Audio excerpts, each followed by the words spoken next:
الله أكبر الله أكبر الله أكبر الله أكبر. الحمد لله وكفى والصلاة والسلام على سيد الرسل وخاتم الأنبياء أما بعد فأعوذ بالله من الشيطان الرجيم بسم الله الرحمن الرحيم والذاريات ذروا فالحاملات وقرا فالجاريات يسرا فالمقسمات أمرا صدق الله مولانا العظیم. معزز سامعین و ناظرین، سورہ قاف کے بعد سورہ ذاریات ہے، اور سورہ ذاریات بھی مکی صورت ہے. اس میں 60 آیات اور 3 رکوع ہیں. ترتیبی اعتبار سے سورت کا نمبر 51 ہے، اور نزولی اعتبار سے اس سورت کا نمبر 67 ہے.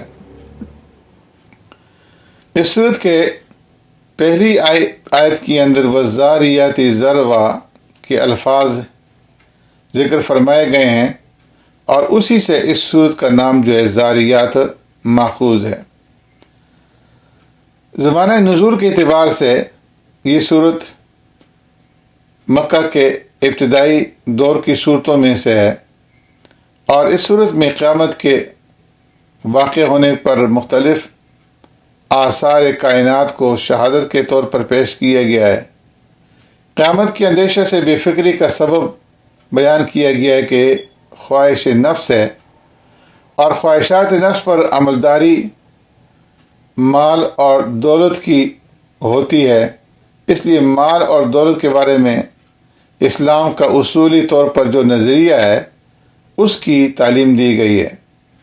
کائنات اور نظام کائنات سے توحید کا جو سبق ملتا ہے اس کا ذکر ہے، اور سوسائٹی میں بے حیائیوں کے خوف اور اس کے برے نتائج کی جو تاریخی شہادت ہے اس کا قوم لوط کی شکل کے اندر تذکرہ فرمایا گیا ہے. دنیاوی آرائشوں پر اتراتے ہوئے حق سے اعراض کرنے کے خطرناک نتائج کا ذکر ہے، اور اس کے لیے فرعون، قوم عاد، سمود اور قوم نوح کا بطور شہادت کے تذکرہ فرمایا ہے. رسول کے توسط سے مسلمانوں کو دین کی دعوت میں لگے رہنے کی ہدایت فرمائی گئی ہے، اور مخالفین کی ایذا رسانیوں کے اوپر صبر اور ضبط کا حکم دیا گیا ہے. اور پھر آخر میں انسانوں اور جنات کی پیدائش کی جو اصل غرض و غایت ہے اس کا ذکر فرمایا گیا ہے. اس سورت کے آغاز میں اللہ تبارک و تعالی نے 4 قسم کی ہواؤں کی قسم اٹھائی ہے. فرمایا کہ والذاریات ذروا فالحاملات وقرا، قسم ہے ان ہواؤں کی جو گرد و غبار کو اڑاتی ہیں، اور پھر ان بادلوں کی جو بوجھ اٹھاتے ہیں، اور پھر ان کشتیوں کی جو آسانی سے چلتی ہیں، اور فرشتوں کی جو اللہ تعالیٰ کے حکم سے چیزیں تقسیم کرتے ہیں. اللہ تعالیٰ مخلوق کی قسمیں کھائیں تو اس سے یا تو فرمایا کہ قرآن کریم کی فصاحت اور بلاغت کو بیان کرنا مقصود ہوتا ہے، یا پھر قسموں کے بعد والی چیز جس کے اوپر قسم اٹھائی گئی ہے اس کو بطور دلیل بنانا جو ہے وہ مقصود ہوتا ہے. تو اللہ تبارک و تعالیٰ نے یہ 4 قسمیں اٹھا کر کے فرمایا کہ جس چیز کا تم سے وعدہ کیا جاتا ہے وہ وعدہ سچا ہے، اور وہ یہ کہ وہ انصاف کا دن، قیامت کا دن، حساب کتاب کا دن ضرور واقع ہو کر کے رہے گا۔ پھر اللہ تبارک و تعالیٰ نے آسمان کی قسم کھا کر فرمایا کہ تم ایک متناقض بات میں پڑے ہوئے ہو، کل کے کافر ہوں یا آج کے کافر ہوں۔ فرمایا کہ یہ سب کسی ایک بات پر متفرق نہیں، قیامت کے بارے میں قرآن اور صاحب قرآن کے بارے میں ان کے اقوال جو ہیں وہ مختلف نہیں ہیں بلکہ ایک ہی جیسے ہیں۔ پھر یہ صورت متقین کا اچھا انجام اور ان کی اعلیٰ صفات کا ذکر کرتی ہے کہ وہ نیک اعمال کرتے ہیں، راتوں کو کم سوتے ہیں، وبالاسحار هم یستغفرون، صبح کے وقت، سحری کے وقت وہ توبہ اور استغفار کرتے ہیں، اور وفی اموالہم حق للسائل والمحروم، ان کی اموال میں مانگنے والوں اور نہ مانگنے والوں دونوں کا حق ہوتا ہے۔ متقین کی صفات بیان کرنے کے بعد اللہ تبارک و تعالیٰ کی عظمت اور قدرت کے 3 دلائل جو ہے اس صورت کے اندر ذکر فرمائے گئے ہیں۔ پہلی نشانی زمین ہے۔ ارشاد ہوتا ہے کہ زمین میں یقین کرنے والوں کے لیے وفی الارض آیات للموقنین، کہ زمین میں یقین کرنے والوں کے لیے بہت سی نشانیاں ہیں، اور ان نشانیوں میں سے یہ کہ زمین گول ہونے کے باوجود ایسی بچھا دی گئی ہے کہ جیسے کوئی بچھونا بچھایا جاتا ہے۔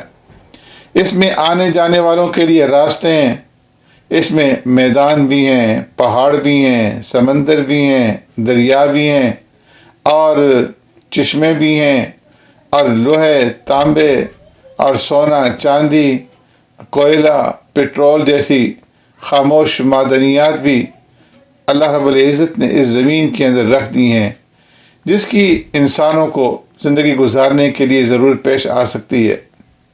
دوسری نشانی خود فرمایا کہ انسان ہے، جو کہ حقیقت میں عجائب میں سے سب سے بڑا عجوبہ ہے، کہ کروڑوں اور اربوں انسانوں میں سے ہر ایک انسان کی صورت جو ہے اس کی رنگت مختلف ہے، چلنے کا انداز، اس کے بولنے کا لہجہ، اس کی آواز، اس کی طبیعت اور اس کی عقل کی سطح مختلف ہے۔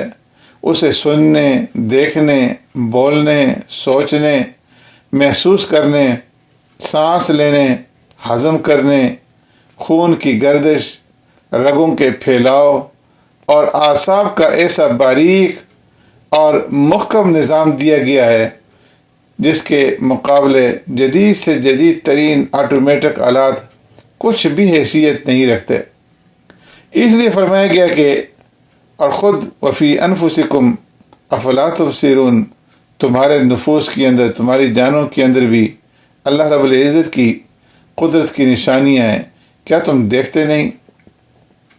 حضرت قتادہ رحمۃ اللہ تعالی علیہ فرماتے ہیں کہ جو شخص خود اپنی جسم کے بارے میں، اپنی تخلیق کے بارے میں غور و فکر کرے گا تو وہ جان لے گا کہ اسے پیدا کیا گیا ہے اور اس کے جوڑا اعضاء عبادت کے لیے نرم ہو جائیں گے۔ تیسری نشانی یوں بیان کی گئی ہے کہ اور تمہارا رزق اور جس چیز کا تم سے وعدہ کیا جاتا ہے وہ آسمان کے اندر ہے۔ وفی السماء رزقکم وما توعدون، انسان کی زندگی اور اسباب زندگی کی فراہمی کا بہت زیادہ انحصار آسمان پر ہے۔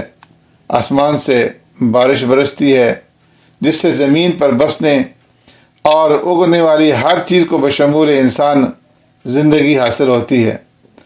فرمایا اگر سورج طلوع نہ ہو تو نہ کوئی کھیتی اگے اور نہ کوئی جانور دودھ دے، تو معلوم ہوا کہ انسانی زندگی بارش کے برسنے اور شمس و قمر کے ظہور پر موقوف ہے۔ ایسے ہی موسموں کا عدل بدل بھی انہی سے تعلق رکھتا ہے جو کہ غلہ جات کو اگانے اور پکانے میں خاص تاثیر رکھتے ہیں۔ پھر اس سپارے کی آخری آیات میں اللہ رب العزت نے ان فرشتوں کا ذکر کیا ہے کہ جو حضرت ابراہیم علیہ السلام کے پاس جو ہے مہمان بن کر کے آئے تھے۔ حل اتاک حدیث ضعیف ابراہیم المکرمین، آپ نے انہیں انسان سمجھتے ہوئے اپنی کریمانہ عادت کے مطابق ان کے لیے بچڑا ذبح کر کے فوراً ان کے لیے کھانا تیار فرمایا۔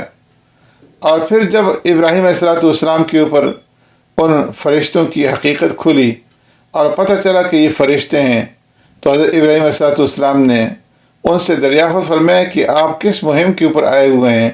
تو فرشتوں نے بتایا کہ ہم قوم لوط کے اوپر پتھروں کی بارش برسانے اور انہیں تباہ کرنے کے لیے آئے ہیں، اللہ رب العزت نے اس لیے ہمیں بھیجا ہے۔